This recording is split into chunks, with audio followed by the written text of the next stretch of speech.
दर्पण दृश्यमान नगरी तुल्यनिजान्तर्गतं पश्यन्नात्मनि मायया बहिरिवोद्भूतं यथा निद्रया यस्साक्षात् कुरुते प्रबोधसमये स्वात्मानमेवाद्वयं तस्मै श्रीगुरुमूर्तये नमः इदं श्रीदक्षिणामूर्तये बीजस्यान्तरिवाङ्कुरो जगदिदं प्राङ्निर्विकल्पं पुनः मायाकल्पितदेशकालकलना वैचित्र्यचित्रीकृतं मायावीव विजृम्भयत्यपि महायोगी वयस्वेच्छया तस्मै श्रीगुरुमूर्तये नमः इदं श्रीदक्षिणामूर्तये तस्मै श्रीगुरुमूर्तये नमः इदं श्रीदक्षिणामूर्तये।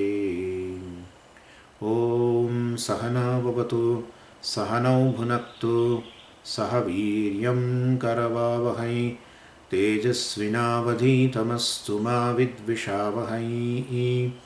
ॐ शान्तिः शान्तिः शान्तिः। सदाशिवसमारम्भां शङ्कराचार्यमध्यमाम् अस्मदाचार्यपर्यन्तां वन्दे गुरुपरम्पराम्। ॐ फोर्थ मंत्र। प्रतिबोधविदितं मतम् अमृतत्वं हि विन्दते आत्मना विन्दते वीर्यम् विद्यया विन्दते मृतम्।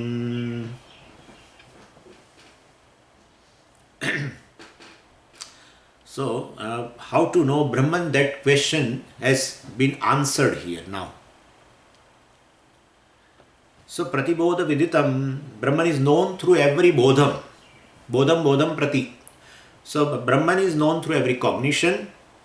And well, Shastra does not reveal, of course, the existence of an unknown Brahman.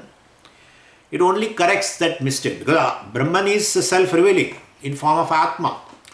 And therefore, it only corrects the mistake about this self-revealing Atma, which is that self-revealing Atma is considered as though it is subject to all kinds of limitation. So, in order to correct that mistake, it says, well, that in every cognition, this Brahman is available as an invariable consciousness, and therefore it is not subject to any limitation, etc. So, this is the way Brahman can be known. That's what the idea is. And Bodha means knowledge, we have seen. So, and there are varieties of the knowledge. I mean, computer knowledge and this knowledge and both, and part knowledge, pen knowledge, etc. So, there are varieties of cognitions. And in every cognition, this knowledge or the consciousness is a invariable, it's an invariable factor. And the factor that distinguishes the knowledge of one object from the other object is not the consciousness, but it is the object. And depending upon the object, there is definitely a vritti. And while vritti also differs, and therefore every cognition also differs, but the consciousness which is invariably present in all the varieties of the knowledges, all the varieties of cognitions. And therefore consciousness is, even though knowledge is qualified, part knowledge is not the, pen knowledge. So it is qualified knowledge. But the invariable consciousness which is present, without which you cannot have a cognition at all, that invariable consciousness is unqualified. And well, there is no division in that consciousness in terms of space, in terms of time, in terms of nature-wise also. Therefore, consciousness obtaining in a part knowledge, consciousness obtaining in a pen knowledge, there will not be any difference, even though the knowledges look very different. So, it's like a space, which is not divided. Space is obtained in every container. But even though it is obtaining every container, and even though you say part space and this space and that space, etc., room space and aircraft space, you may say any space, but yet the space is one alone. In fact, it is not divided by these various objects in space. So, space remaining the same, objects all come in go in the space. Basically consciousness is always is, because it is anantam, it's limitless. Limitless in terms of time. Limitless in time means timeless. That's what it means. Limitless in time means there is no limit of time. Means timeless. That's what it means. So limitless in time, we try to think what is that. Time is there, and in time there is a limitlessness. Don't think. Limitless means time cannot limit it. That's what it means. And therefore it is. Who is shouting? So I'll. I think I have to make it mute. Anyway, so basically it is timeless, and therefore consciousness is always is then. There will not be a question that consciousness will come at a given moment and you will objectify it through the thought, and so there will be a consciousness knowledge now or Brahman knowledge. Well, you cannot say that way, because it does not come, it does not go, it always is.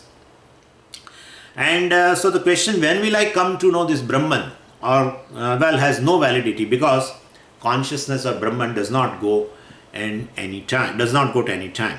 And this consciousness or Brahman is the Adhishthanam, the basis and content of every knowledge. And in this manner, Brahman becomes Viditam. Now we say Brahman is Viditam, Pratibodha Viditam. So we say now that same Brahman, now we say it is Viditam. Earlier we said it is Aviditam, now we say it is Viditam. And this is the only way of knowing Brahman, because it is available. Every moment it is available, and you have to focus your attention towards that consciousness which is invariably present in every cognition, which is arising in your mind every moment.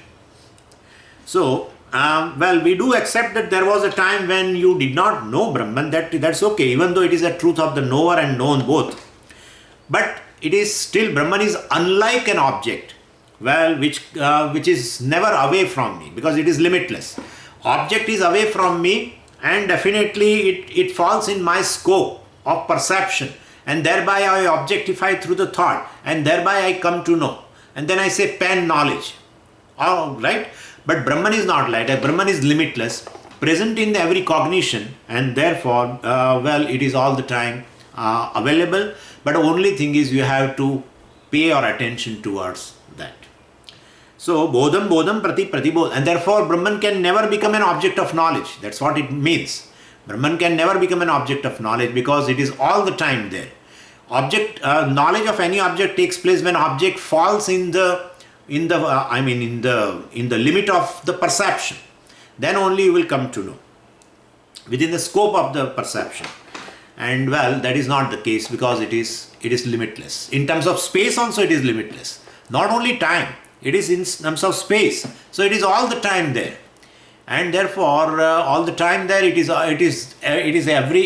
in all the space. It is not in a given space. So otherwise to fall an object into your perception, the object has to be in a given place. It should be here. If it is here, I will not be able to know, right? And therefore, because this is limited in space, limited in time, and therefore definitely it can become an object of knowledge, not today then tomorrow. It will become. But that is not the case with Brahman, and therefore Brahman cannot be the object of knowledge at any moment, being limitless. Or the consciousness cannot become the object of knowledge, Atma cannot become the object of knowledge, etc. etc. Anyway, so bodham, bodham, pratibodham. So repetition of the word bodham, bodham, bodham, right? And so pratibodham is bodham, bodham. You can say they are countless bodhas. So you can repeat the word bodha at any number of times. And here, and so all cognitions, life is, bodham, bodham, bodham, bodham. Why you are saying? Because life is all cognitions, and therefore series of all cognitions. And therefore in waking state, eyes perceive the color, ears perceive the sound, and so on. And therefore it is bodha, all the way it is bodha. So when you dream also, again there is a bodha. When you go to sleep, there is no bodha, it looks like, but there is a bodha. Bodha of blankness, bodha of ignorance is definitely there. And that is all what the life is. And therefore, since it is a series of cognitions, well, teacher says, well, in every bodha, what is invariable is Brahman. Pratibodha viditam matam. That's how it becomes, it is known through this way. So, and not only it is in bodha in terms of just object. So because the objects are definitely are there, and this is invariable consciousness, lighting up the thought and object and everything. No. It is in the form of even knower also. Not only known, object. It is in the form of knower also. Knower also is a thought, basically. And therefore, so knower also is, bodha. So, I am knower is also a bodha. It's a cognition. It's a thought. That's how when the mind resolves, there is no knowerness also. And therefore, and knowerness also is not an invariable factor. Knowerness is not invariable factor, because waking knower is a different than the dream knower. So, waking knower dies.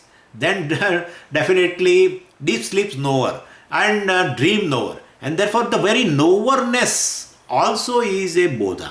It's a thought plus consciousness. So, Brahman is basically the adhishthanam or basis of knower as well as known, both. And therefore, it is, we'll discuss at a length what is the relationship between knower and consciousness, or known and consciousness.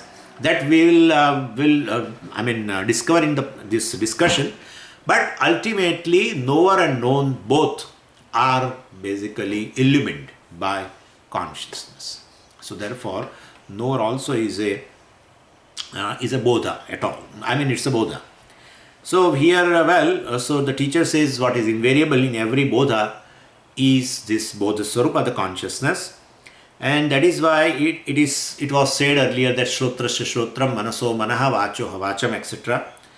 And therefore, basically, since it is available in every experience, therefore you don't require a special experience of Brahman. Because in every experience it is there, in every cognition, it is present. When I am seeing you right now, experiencing you, invariable consciousness is right there. And therefore, I need not have a special experience of Brahman, because in every experience it is present as a content. So it is always in the form of a experience, it is always in the form of a anubhava, or it is always in the form of truth of experience. It is always in the form of a experiencer, an object of experience, and the very experience thought. And therefore, definitely, I don't require a special experience of Brahman. And that Brahman is present, and now we have to go a little further. What's the relationship between this knower, known and knowledge to the Brahman or to the consciousness? What is the relationship? So that we will have to know, because ultimately this is not knowledge. This is not knowledge. That in every cognition, object is there. I am as if like I am a light, and several objects are there in the room, and I am just lighting up them. No. That is not knowledge. This is not Brahma-Jnanam. Brahman is limitless, and therefore, you simply take yourself as a just invariable consciousness. Object is different from you. Knower is different from you. The very process of knowing is different from you. Then it is not a knowledge. If you want to claim that I am Brahman, means you are everything. Right? You are everything. So you have to tell, I am the very object of knowledge, I am the very knower, and I am the very process of knowing. Everything I am. But then you need to know something more. You have to do some more homework. It is just invariable consciousness I am, which is present in all the cognitions. That alone. So that gives you some kind of an idea of like a light. I am lighting up everything. And all objects, definitely any object in my room is different from the light, which is lighted up by this light. Light is a source, and that is it's an illuminator. An object is illumined. So there is separation. Then where is Brahman? Where is Brahmanhood? Therefore consciousness is Brahman, it has been told. Means it is everything. It is everything. Brahman knowledge means what? You are everything. So you are knower, you are known, and what is object of knowledge is also you, and the very process of knowing also is you. Everything is you. So then we will have to do some more homework. Definitely. So it is all right that pratibodha viditam matam, and that has been revealed by the Shastra as a Brahman, but I should understand. I should understand that Bodha means cognition. Cognitions means there must be object of cognition. Then there is a process of cognition, cognitive thought. And then there is a knower also. Well, all these three things are there. Then out of these three, who am I? Oh, you are knower because you are conscious being. Then what about object of knowledge? Oh, that is different from me. Naturally, because if I am a knower, how can I be an object of knowledge also? I cannot be. Subject and object of knowledge cannot be the same. And therefore, well, where is the Brahma Jnanam then? This is not Brahma Jnanam. And therefore, Brahma Jnanam is basically what is involved in the cognition. All the three factors, knower, known, and the cognitive thought, everything is you. Therefore, we will have to do some more homework. And so that Brahman is Satyam. Brahman is the one which is self-existent and provides existence to everyone. And they all are non-separate from me, basically, etc., etc. This has to be understood. Brahman is a Jagat Karanam, basically. But Jagat Karanam is Satyam. Brahman is Jagat Karanam means Satyam is Jagat Karanam. Because the whole entire world is. The very isness is the material for the entire creation. Isness pervades everything. Whatever you take up, any object in the world, you whether you speak or not, it is. So is goes along with that. The very existence is involved in everything. And therefore, basically, you are everything. You have to know that. So the invariable consciousness present in the cognition is Brahman, has to be understood, told by the Shastra. That is one thing. You should understand, appreciate it. Then you will say, no, I am not just invariable consciousness. I am Brahman in every cognition. I am not invariable consciousness in cognition. I am Brahman in every cognition. And therefore, means I am everything. Whatever is involved in cognition, everything is I am. And therefore, we'll have to do some more homework. So Brahman presented in Shastra is, the very Satyam, the cause. And cause means whenever I say Satyam is the cause of the, Jagat, you should understand immediately material cause. Could you follow what I am saying? Satyam is a cause of the creation. That's how it becomes all pervading. Material cause pervades. Nimitta Karanam may not pervade. We have never seen any Nimitta efficient cause pervading the effect. You won't find. A pot maker never pervades pot. Only clay pervades the pot. And therefore, whenever we talk about that cause of the creation, Brahman is the cause of the creation, immediately in your mind it should come as a material cause. It is Abhinna Nimitta Upadana Karanam, that is another thing. But what I am saying is, we want to say that everything is Brahman ultimately. Brahman is cause of everything means what? Everything is Brahman. That's how the Brahmanhood is possible. Brahmahood. And therefore Brahmanhood is possible because Brahman means limitless. Cause pervades everything. And therefore the material cause pervades everything. And therefore Karanam means immediately in your mind should come. That is the uniqueness of the Vedanta. Other than all philosophies and the religions, in the world, this thing is unique in Vedanta is that the whole creation is Ishvara. That because it is the material cause. Anyway, and that is how we always say the cause of the creation is Satyam Brahman. Satyam means this. Satyam means the self-existent that provides existence to everything. Material cause provides existence to the effect. Material cause only provides existence to the effect. The clay provides existence to the pot, nothing else. Pot maker does not provide existence. Clay provides existence. And therefore, clay is called Satyam. Clay is called Satyam, pot is called Mithya, etc. Same way, we will have to here understand this invariable consciousness, which is revealed as a Brahman in the Shastra, is the cause of everything, means the effect is Mithya, and therefore cause alone pervades everything, and therefore in a cognition also, in a Bodha also, whatever the things are there, object of knowledge and the cognitive thought and the very knower, everything is Brahman. Everything is Brahman. And therefore that Brahman is Shrotrasya Shrotram, Manaso Manaha, Vacho Vacham. That Brahman is the subject, invariable consciousness. And thereby I can say, I am Brahman. This is knowledge. This is how Brahman knowledge, the Brahma Jnanam takes place. There is no other way.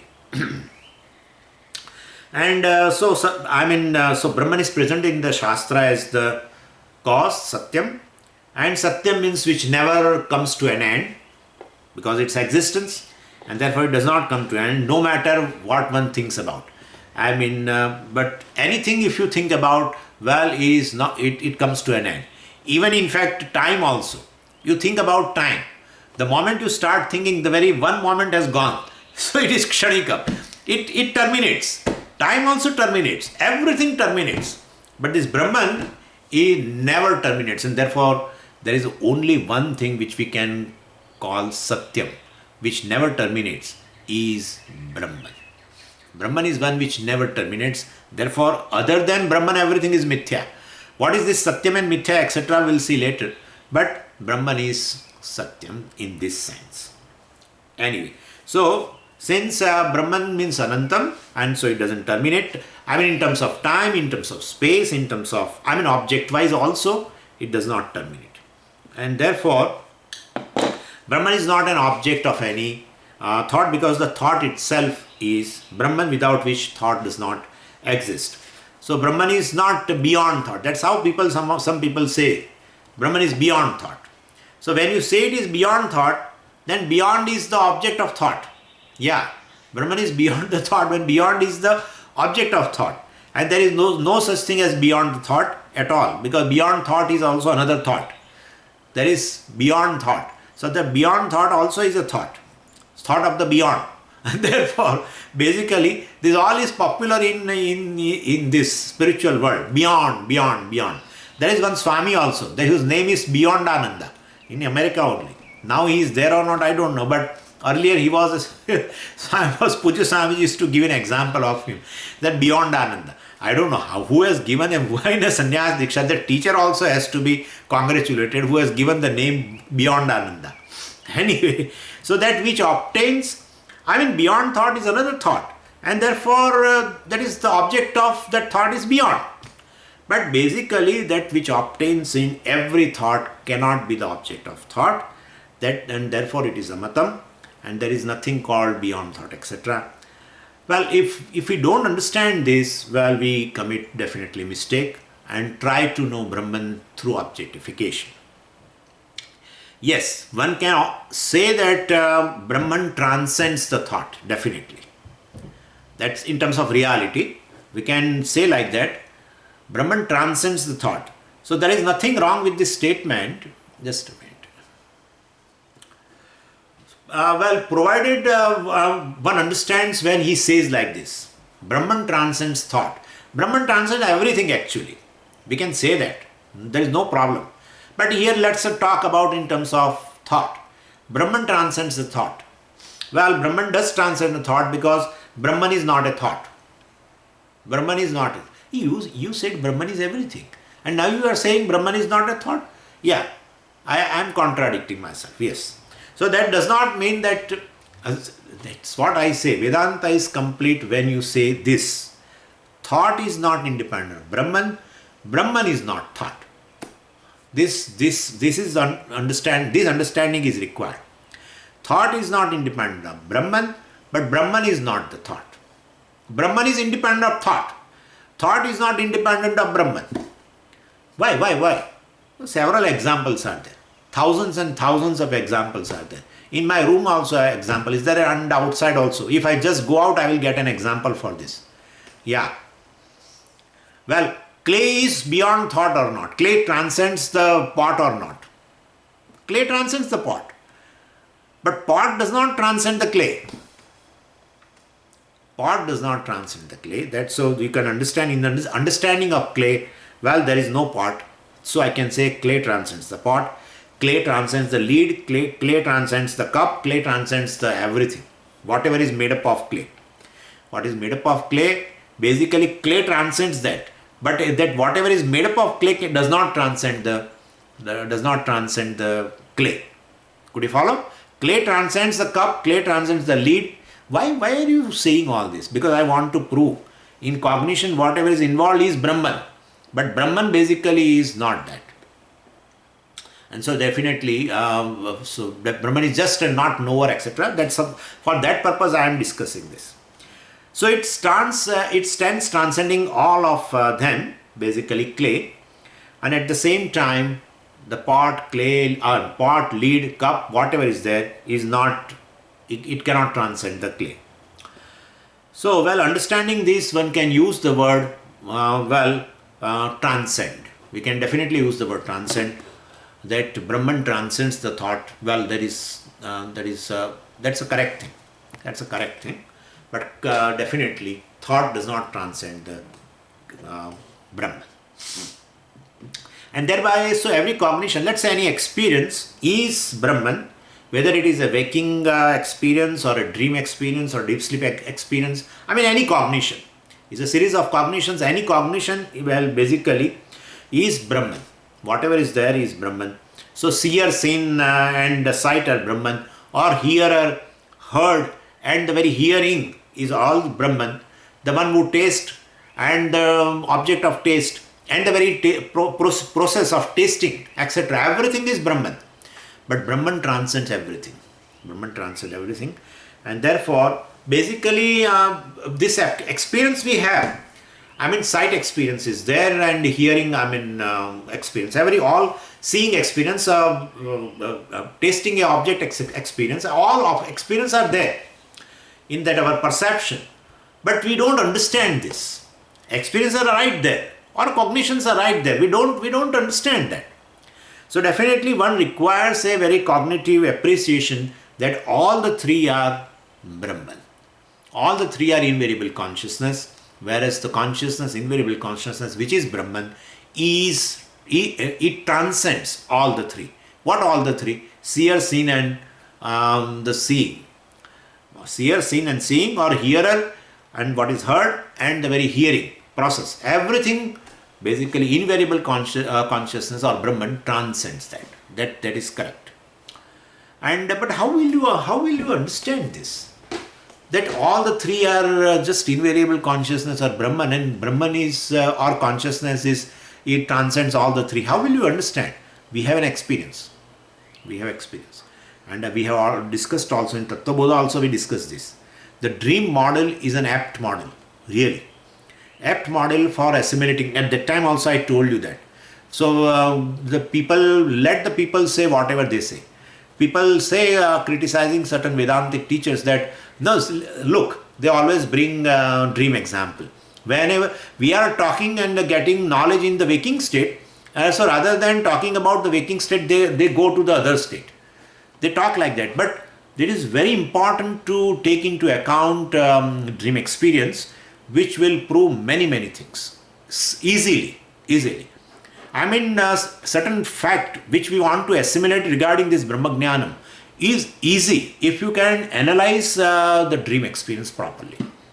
And this, in a waking state, I will be the mad person if I say that what is known and what is knower, both is ultimately me, the consciousness. How will you prove? It is impossible to prove. It is impossible. If I say I am a knower and I know this computer, and ultimately this knower and known both are me alone.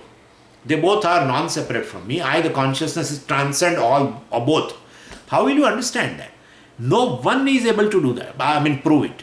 So you will have to take into account which you have an experience also. It is a universal experience.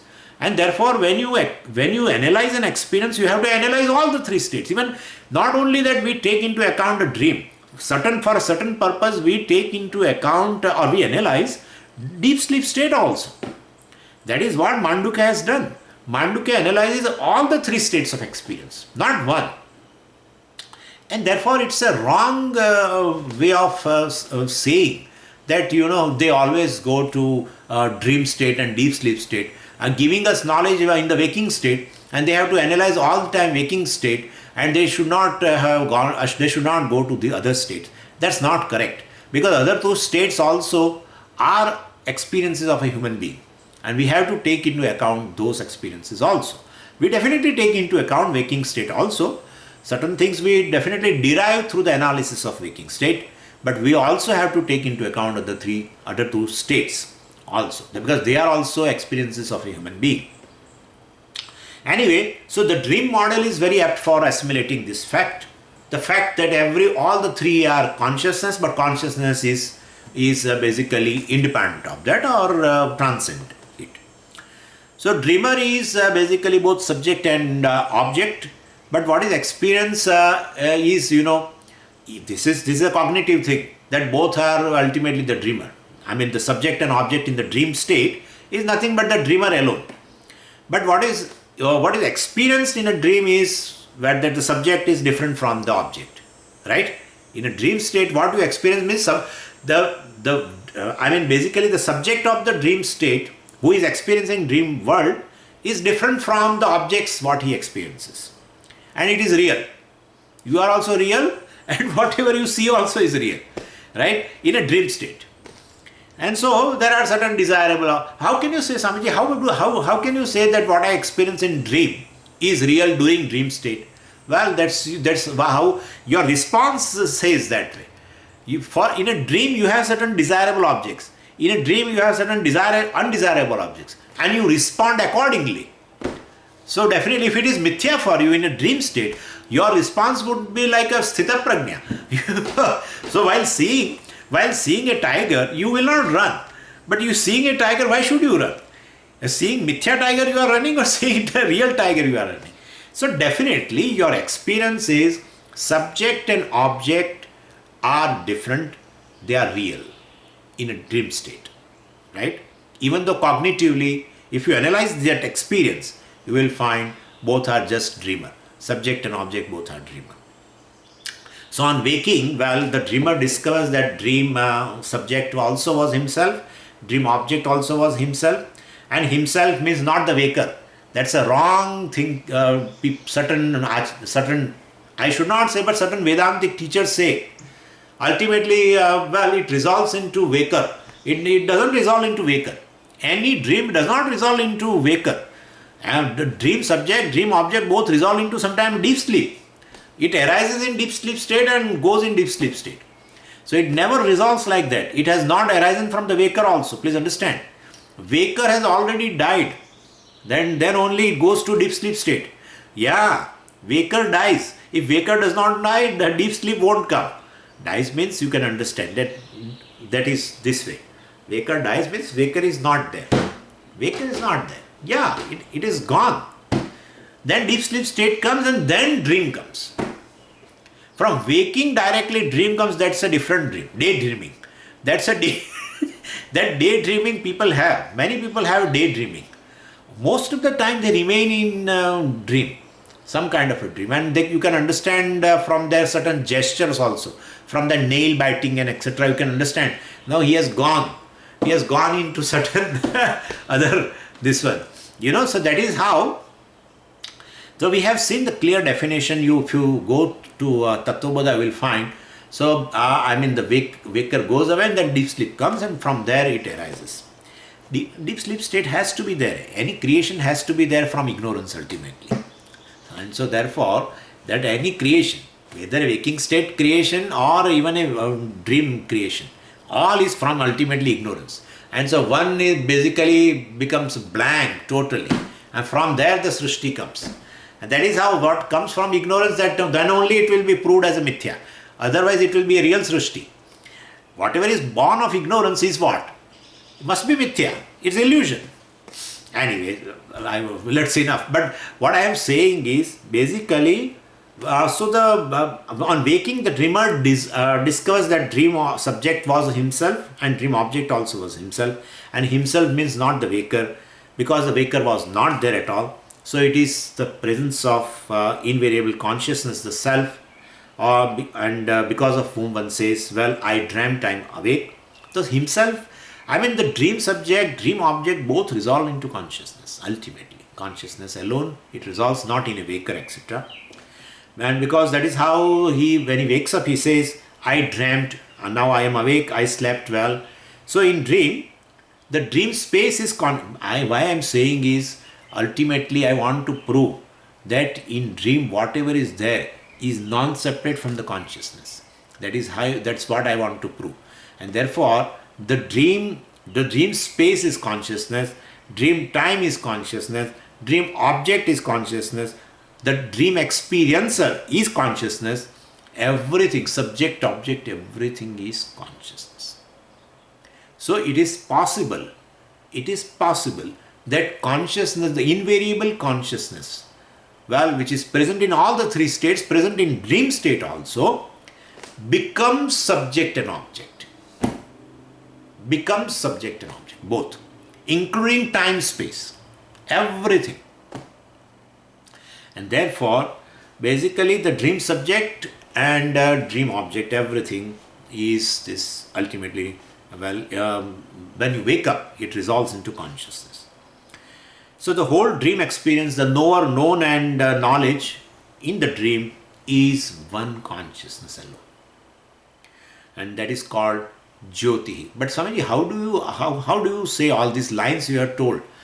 How you yourself can? I cannot tell. I tell because the Upanishad tells.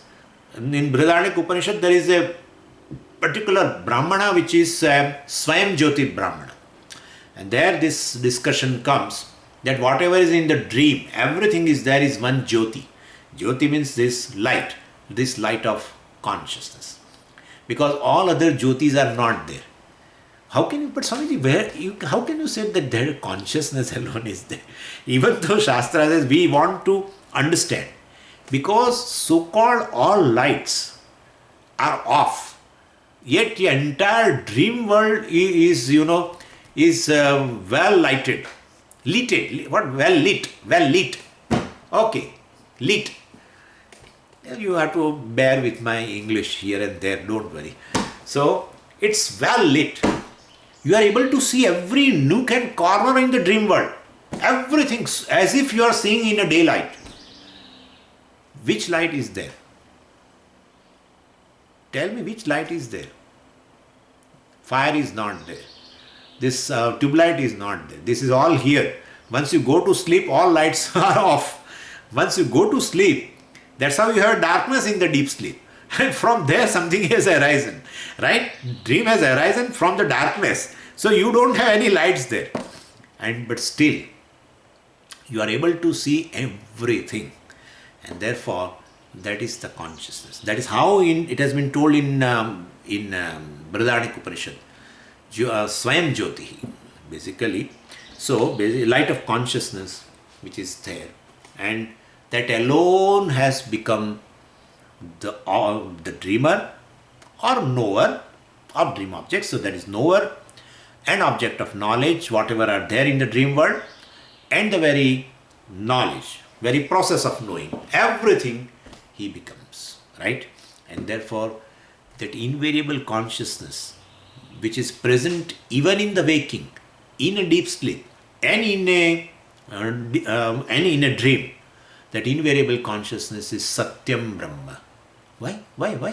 Because basically it is the cause of everything. Invariable consciousness alone is the cause of knower, known and knowledge. All the three have their existence all the three have their being in consciousness. Invariable consciousness, and therefore that invariable consciousness is the cause of all the three. It pervades entire dream world, including space, time and subject and object, everything. And therefore it is cause of everything, and that is Satyam Brahma. So this is through, you cannot prove in a waking state this invariable consciousness present in varieties of the cognition in waking state is Satyam Brahma. If you cannot prove, go to the other state and you will find, yes, it is the cause of knower, known and knowledge, everything, and therefore it is the material cause of everything, and therefore it is Satyam Brahma. But why you tell Satyam, but why you say Brahman?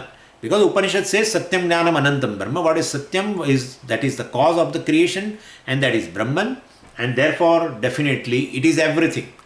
Brahman means it is everything, it is limitless.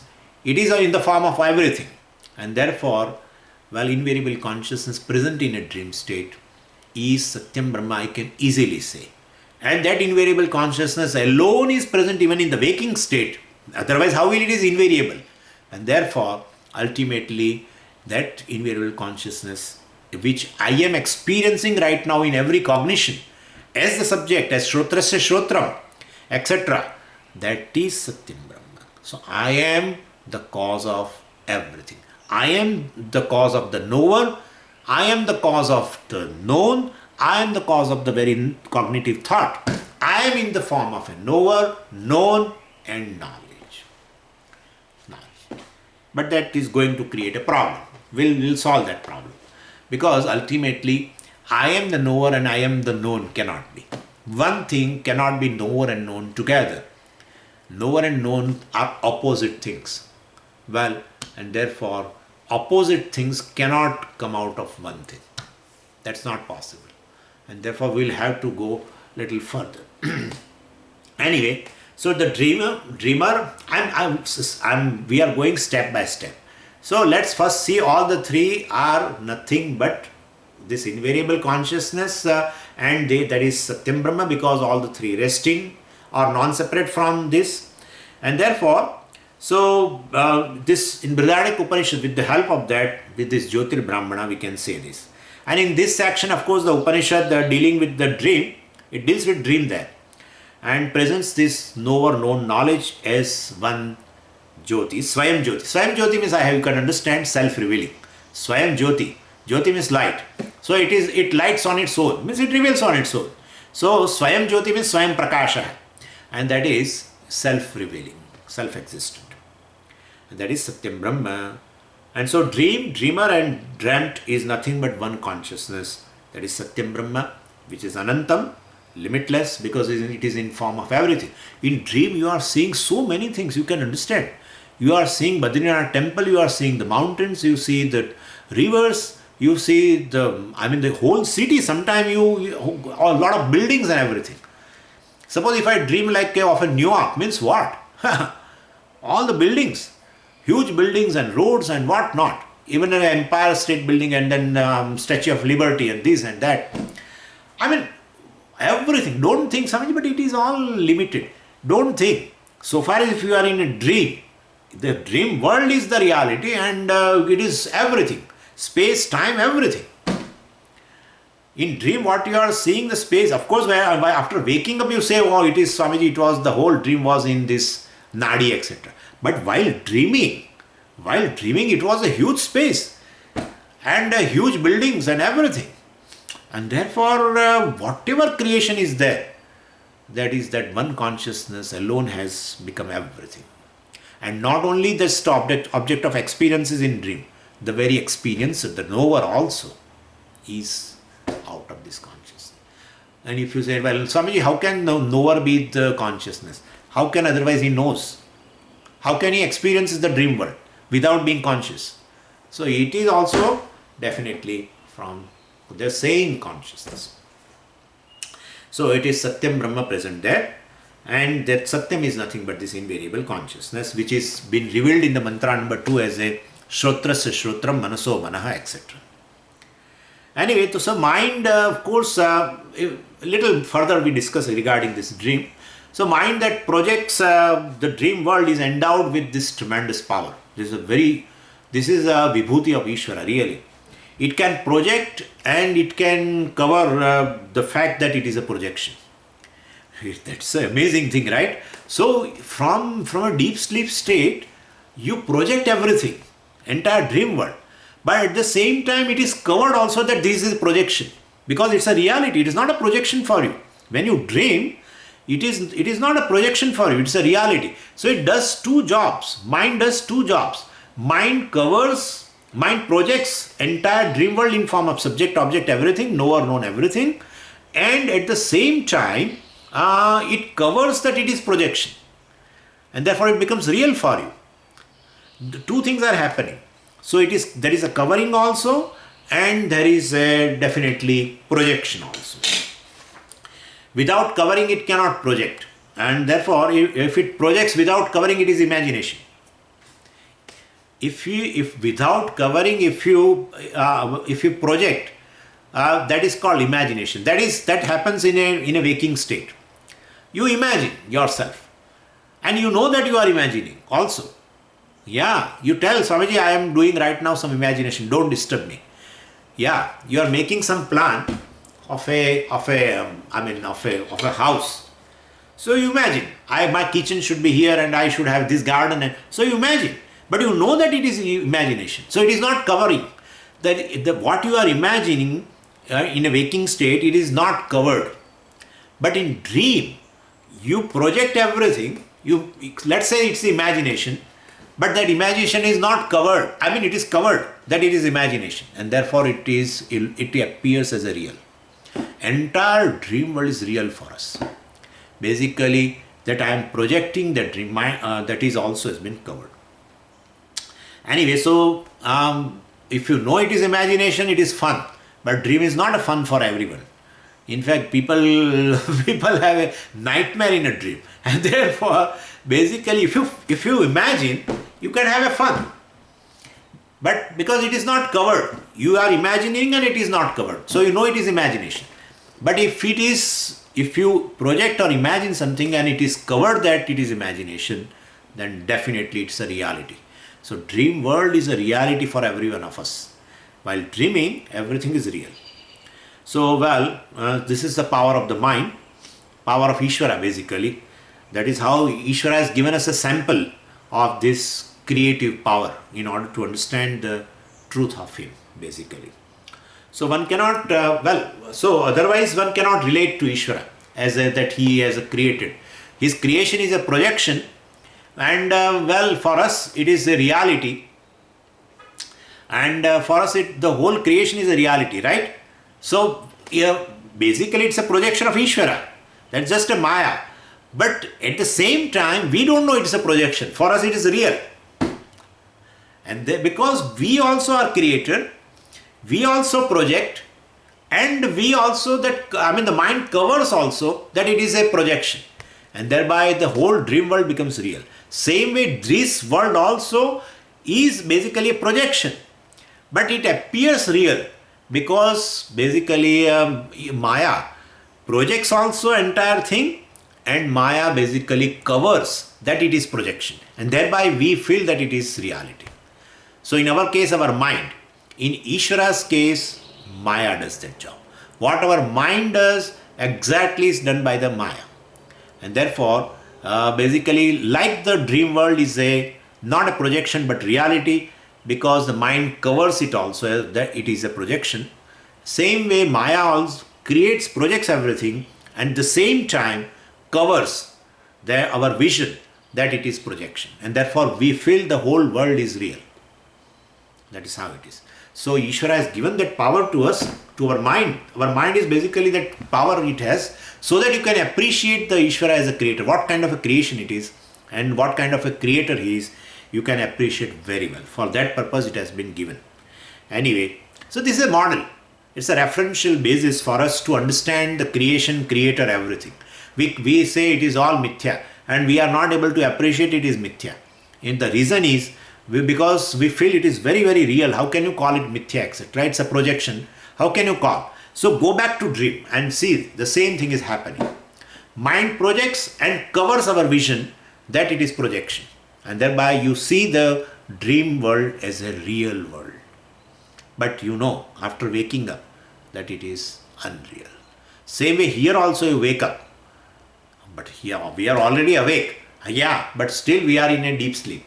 That's what Upanishad says. Yeah. And even Bhagavan also said, Ya Nisha Sarva Bhutanam Tasyam Jagarti Sanyami. Where everyone is sleeping, this fellow, not this fellow, this wise man basically is awake. He's awake to the reality of the creation and the creator too. Anyway, now I am asking you one question. You said, Swamiji, that the knower, known, and knowledge, everything in the dream is basically one consciousness. But still I am not able to appreciate. Everything is one consciousness and I am not able to appreciate. Because the dreamer, you can tell, is a conscious entity. But what is dreamt? The objects, they are also consciousness? Yeah, they are also conscious. So further, let's have that clarity. So in the dream world, where does the consciousness end and the dream world begins?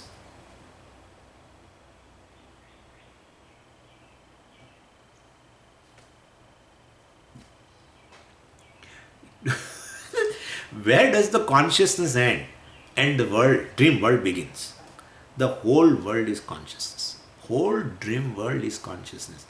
If you say, Swamiji, I have found a boundary that the consciousness ends here and dream world begins, then consciousness is not consciousness. Consciousness is inert entity because it has become an object of knowledge for you, right? And therefore, basically, consciousness, you cannot tell in a dream that, well, the consciousness ends and now dream world begins. Means entire dream world is consciousness. Entire names and forms in the dream world are non-separate from the consciousness, and that by you can say everything is consciousness. So object is consciousness, subject is consciousness, all that is there is one consciousness, that is Brahman, that is the whole. We used to tell that way. While we discussing dream, subject and object, both are one whole. And therefore, so because it is both, and therefore the whole dream is whole. Whole dream is Brahman, I mean. The whole dream is whole. That's how they say. Pujya Swami used to make a big sound like that. Whole, like that. Anyway, so right now, same way, whatever is experienced right now, I'm talking about now waking. Whatever is experienced at any time is the whole. Here also subject and object. Both are there.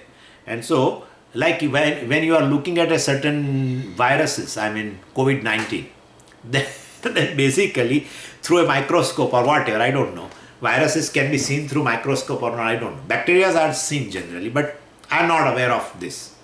Anyway, so the onlooker and the virus, both together form the whole. Can you tell me where the subject ends and where object ends? Forget about consciousness. The subject, the conscious being, and the object. Can you find a demarcation line? Try to find. Swamiji, subject ends here. Up to this dermis is subject. And everything is object of knowledge. That's the object. This is subject. Are you sure? This is subject or this is object? This is object of knowledge or subject of knowledge? This is knower or known? If you say, Swamiji, that knower means this physical body, we will have to start from Tattva Bodha now. We have to start from Tattva Bodha. Anyway, what I am saying is, where is the boundary of a subject-object also you cannot say. Subject means the one who experiences the objects, one who has a knowledge of the objects. That subject and the object find the boundary. In fact, in one consciousness, all objects are there. Object can never be away from consciousness. Please understand this. Object can never be away from consciousness. Without consciousness, where is object? How can you say object is without consciousness? You are not able to tell. And therefore, basically, so when one looks at, a object of knowledge called virus, etc., and the very subject, both are within one consciousness, one whole. Like in dream, the subject and object both is just one consciousness. Same way in waking state also. So when one looks at the thought, well, definitely then the thought and the onlooker of the thought both form one whole. Same way, one sees, one hears, one smells, one tastes, and one touches anything. The subject of the smeller, let us say, whether it is there in English or not, I don't worry right now. The smeller and the object of smell both form one whole consciousness. Object of taste and the taster is form one whole. The object of hearing and the hearer form one whole consciousness, because both, either of them, you cannot kick them out of consciousness. Try to kick out the hearer, try to kick out the object of hearing from consciousness. Try. Whole day will go waste. Therefore, you will not be able to do. So both form one whole, like in dream. And it is possible because in dream you have experience. So anyway, So person and the object both form one whole. Only then, just wait a minute. You cannot prove that way. Why? Otherwise, why Shrotrasya Shrotram etc. has been told? Shrotrasya Shrotram Vachoha Vacham indicates what? That basically you are not Shrotra, that is a sense organ, but because of which you are the sense organ exists. You are that. You said like that. We remember. That's how other two Shrotras are used. Shrotrasya Shrotram. One is in 6th case. And you said that is sense organ. And the other Shrotra is that consciousness. The Atma, the subject. So you are making the distinction. And now you are telling the subject, object, everything is you. So the hearing, the sense organ is object of your knowledge. When you go for audiogram test, I have given you example. When you go for audiogram test, the person who is taking audiogram test also bring some kind of some rod, and you have to hear the sound. But actually you are not hearing the sound. You are checking the capacity to hear the sound. And that is same way when you go for checking the numbers etc. So even though it is gad that is there, that A, B, C, D etc. all is written, right? And you are seeing that, but you are actually checking your eye whether it is able to see. So you are even the sense organ is an object of knowledge for you, right? And now you are saying that object of knowledge, that sense organ, and the object which hears, you have made it separate, and you are just the consciousness. And where you made that kind of a separation? In the mantra number 2, Shrotrasya Shrotram Vachoha Vacham Pranasya Pranaha. You should have told at that moment itself, well, that you are everything.